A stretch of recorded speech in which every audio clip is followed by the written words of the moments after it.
Hi everyone, today our group will bring our presentation about personality is innate or developed. It is an age-old question whether personality is innate or developed. For one thing, the in-depth study of personality is still in its infancy. At the same time, most people do not have a clear idea of the origin of personality. All this makes such problems so enduring. Here I can state unequivocally that personality is absolutely developed, and attributing it entirely to innate factors would be irresponsible and lacking in basic critical thinking. About personality, we can simply interpret it as a sum total of human qualities that influence how we behave in the world. The history of the word personality. The word personality comes from the Greek word persona. It originally referred to the mask worn by a Greco-Roman theatrical actor to play a role on stage. It represented the identity of a character in a play and expressed some typical psychology of the character. The structure of personality. In recent years, there has been a majority opinion that the 5-factor model best describe personality structure. As the diagram shows, it consists of 5 dimensions which are very broad.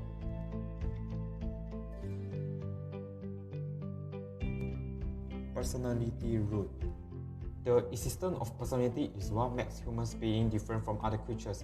From the beast to the individual with personality, the decisive factor is the emergence of society. With the emergence of large, class-conscious human societies, the natural division of labor mechanisms not only leads to the differentiation of abilities among people, but also leads to the emergence of different degrees of specialization in their ideologies to better adapt to work. Not only that, but communication between people makes it possible for them to interact with each other, and in this environment makes it possible for individual preference to become complex and unrepeatable. Is personality will keep constant or change? By reviewing the history of the development of human personality, it is not difficult to see whether personality is innate or developed. In simple terms, its purpose is to make us adapt to the environment. So we will and should be affected by the environment to change ourselves. People who stubbornly believe their personality is innate and cannot change are simply trapped in a mood of self-abandonment, wanting to justify their failures and create an atmosphere of fatalism that makes them feel uncomfortable doing nothing. Of course, this is human nature, but there is a time limit to surrender to the inevitability of fate. One cannot remain in this state of disappointment forever. One will always be uplifted. Maybe it was hard or a song. Doesn't that prove the developmental nature of personality? How do personality and people's live interact? Man is a part of society. Our individuality that automatically causes us to inevitably participate in this event. A good example of this is when one person sees another person being robbed. An introverted person who is afraid of causing trouble will avoid them. In this way, when the news of the robbery comes out the next day, you become the passerby in this incident.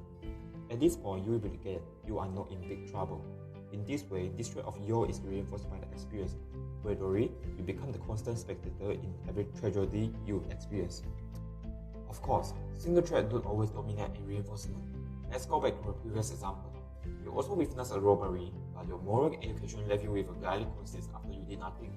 At this point, your experience may have negatively reinforced your introversion, forcing you to make active coping strategies in your next choice. It can be seen that each person's life experience is different, which affects their personality accordingly and leads the event their experience to completely different results. What attitude should we have towards the development of personality? Most people envy those who have excellent personality as if they always have a better life than others. Having decided that personality can be changed, it is possible that some people become delusional to use the power of technology to actively and purposefully change those parts of themselves that make them dissatisfied and hope to change their life. I don't think this is a good idea. We cannot go from one extreme to the other. One is that the average person has not relevant professional knowledge, which often means useless work. Second, as long as we have the relevant expertise, we will find that it's completely unworkable at this stage. It is good to be demanding of yourself, but it's better to build up your strength on the ground, rather than hoping for magical mind alternating surgery. Most importantly, you need to experience the process of gradual change. The experiences are the solid foundation of good personality. Thanks for watching.